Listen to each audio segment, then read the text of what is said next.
আপনার শখের প্রিয় বিএমডব্লিউ গাড়িটা নিয়ে ঘুরতে বার হয়েছেন কিংবা কোনো বিশেষ কাজের উদ্দেশ্যে রওনা দিয়েছেন, হঠাৎ করে গাড়িটার স্টার্ট বন্ধ হয়ে গেছে। বিএমডব্লিউ গাড়ি রাস্তাতে যদি লক হয়ে যায় বা একটা গাড়ি যদি স্টার্ট না করা যায়, তখন আমরা নিউট্রাল করে গাড়িটাকে আমরা টেনে নিয়ে যেতে পারি। এটাকে আমরা এখন আপনাদেরকে দেখাচ্ছি।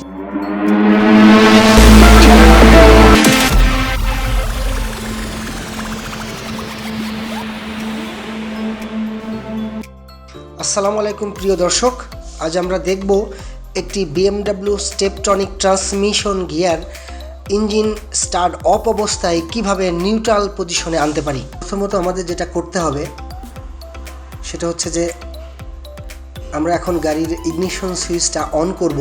আমরা ড্যাশবোর্ডে দেখছি যে পার্কিং পজিশনে গিয়ারটা রয়েছে, ইঞ্জিন স্টার্ট হচ্ছে না বা স্টার্ট করা পসিবল না, কিন্তু সেই ক্ষেত্রে গিয়ারের লিভার দিয়ে আমরা নিউট্রাল পজিশনে আনতে পারছি না, কারণ এটি একটি স্টেপটনিক ট্রান্সমিশন গিয়ার।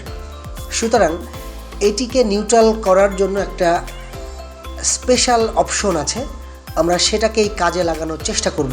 গাড়িটি এখন পার্কিং মোডে আছে, তো চলুন এখন আমরা নিউট্রাল করার জন্য বাকি কাজটা শুরু করি। এখন গিয়ারের নিচে একটা অপশন আছে, বাম পাশে কোনো একটা যোগান দিয়ে হোক বা একটা জ্যাক দিয়ে হোক গাড়িটাকে জাগানোর পর এরকম একটা অপশন পাবেন। গিয়ারের বাম পাশে একটা এলেঙ্কি একটা স্ক্রু আছে, যেটাকে সম্পূর্ণ টাইট দিয়ে আমাকে উপরের দিকে উঠাইতে হবে। ক্লক ওয়াইজ ওটাকে টাইট দিতে হবে এবং মনে রাখতে হবে এটাকে সম্পূর্ণটা টাইট দিতে হবে। যদি অল্প টাইট দেন তাহলে নিউট্রাল হবে, বাট গাড়িটা যখন ধাক্কা দিবেন তখন গাড়িটার ভিতর থেকে, গিয়ারের ভিতর থেকে একটা শব্দ আসতে পারে। সুতরাং এই শব্দটা যেন না আসে, পরিপূর্ণভাবে নিউট্রাল করার জন্য সম্পূর্ণটাই এটাকে টাইট দিতে হবে।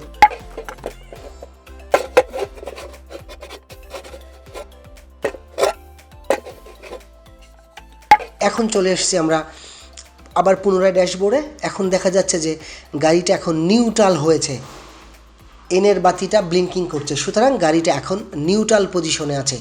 এখন গাড়িটা যে কোনো জায়গাতে ধাক্কা দিলে গাড়িটাকে স্মুথলি হ্যান্ডেলিং করা সম্ভব।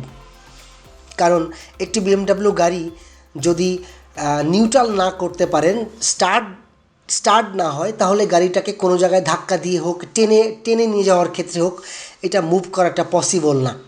সুতরাং আমাদের নিউট্রাল করতে হবে এবং নিউট্রাল করতে গেলে এই প্রসেসিংটা আমাদেরকে ফলো রাখতে হবে। Thanks for watching.